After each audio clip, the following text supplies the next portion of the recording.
চট্টগ্রাম বন্দরে ভারী যানবাহন প্রবেশে মাশুল বাড়ানোর প্রতিবাদে কন্টেইনারবাহী যান চলাচল বন্ধ রেখেছে মালিক শ্রমিকরা।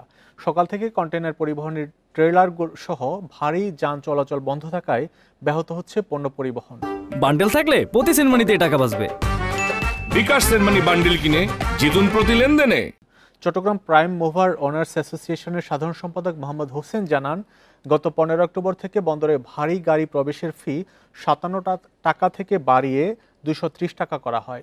বন্দর ব্যবহারকারী কিংবা পরিবহন সংশ্লিষ্ট কারোর সাথে আলোচনা না করেই এই ফি বাড়ানো হয়েছে। হুট করে নেওয়া এই সিদ্ধান্তে বাড়তি ফি মালিক নাকি শ্রমিক পরিশোধ করবে সেটা স্পষ্ট নয়। এজন্য আনুষ্ঠানিক ধর্মঘট বা কর্মবিরতি নয়, মালিকরা স্বপ্রণোদিত হয়ে যানবাহন চালানো বন্ধ রেখেছে। ব্যক্তি মালিকানার এসব ট্রেলার আন্তঃজেলা রুটে কন্টেইনার পরিবহন করে। গত 15 অক্টোবর থেকে চট্টগ্রাম বন্দরে নতুন মাশুল কার্যকরের ফলে এই অবস্থা তৈরি হয়েছে বলে জানিয়েছে বন্দর সংশ্লিষ্টরা। এ নিয়ে আরও জানবো, চট্টগ্রাম থেকে যুক্ত হচ্ছেন সহকর্মী আব্দুল্লাহ রাকিব। রাকিব, এই যে ভারী যান চলাচল বন্ধ রেখেছে, আন্দোলন হচ্ছে, এর ফলে বন্দরের যে পণ্য পরিবহন এটি কি পুরোপুরি বন্ধ রয়েছে না আংশিক বন্ধ রয়েছে?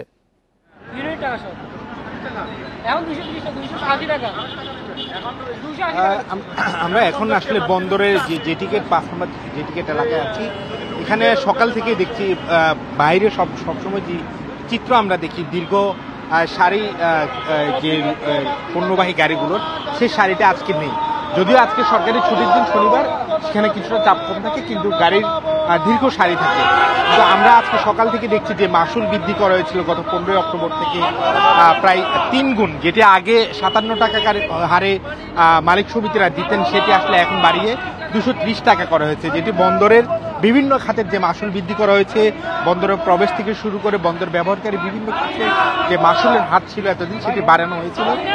বন্দর বলছিল যে দীর্ঘদিন পর এইটি সমন্বয় করা হয়েছে যাতে আসলে বন্দরের সামগ্রিক যে চিত্র বা রাজস্ব সেটি বৃদ্ধির জন্য। কিন্তু হুট করে এই মাশুল বৃদ্ধির করায় এটি আসলে সামগ্রিক খাতে, অর্থাৎ পণ্য পরিবহন থেকে শুরু করে রপ্তানি সব খাতে প্রভাব পড়েছে। যেটি বন্দর থেকে প্রায় প্রতিদিন 3 থেকে 4 হাজার ট্রেলার বা প্রাইম মুভার এইখানকার পণ্য নিয়ে বিভিন্ন জায়গায়, বিশেষ করে আইসিটিগুলোয় ছুটে যায়। সেটি যেহেতু আন্দোলন শুরু হয়েছে, যারা যারা যারা যে যারা আন্দোলন করছেন, অর্থাৎ প্রাইম মুভার অ্যাসোসিয়েশন এবং মালিক পক্ষ শ্রমিক পক্ষ দুই পক্ষই তারা এই আন্দোলনের সাথে একত্রতা জানিয়েছেন। সকাল থেকে নগরীতে যে প্রাইম মুভার ট্রেলারগুলো চলাফেরা করছে, সেগুলো আসলে বিভিন্নভাবে প্রতিবন্ধকতা তৈরি করছে এবং চলাচলে মালিক পক্ষরা বাধা দিচ্ছেন। তারা বলছেন যে এই মাশুল পুনর্নির্ধারণ করা ছাড়া তারা এটি এই নতুন যে মাশুল বাড়ানো হয়েছে সেটি তারা দিবেন না এবং কোনো ধরনের পণ্য পরিবহন তারা করবেন না। অর্থাৎ বন্দর থেকে যে কন্টেইনারগুলো বিভিন্ন ডিপোতে নিয়ে যাওয়া হয় এবং ডিপো থেকে বিভিন্ন সেই কন্টেইনারগুলো রপ্তানি পণ্যবাহী কন্টেইনারগুলো জাহাজীকরণ করার জন্য আবার বন্দরে নিয়ে আসা হয়।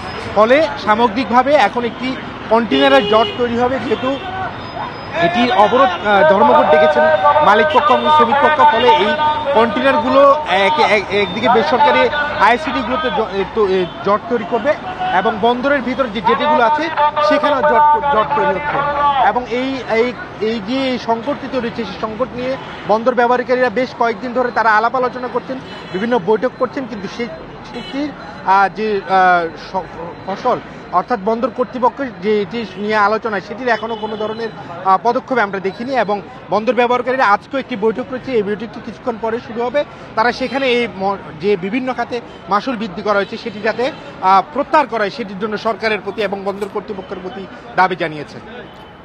চট্টগ্রাম বন্দরে মাশুল বাড়ানোয় ভারী যান চলাচল বন্ধ রেখেছে, সেই খবর জানাচ্ছিলেন সহকর্মী আব্দুল্লাহ রাকিব।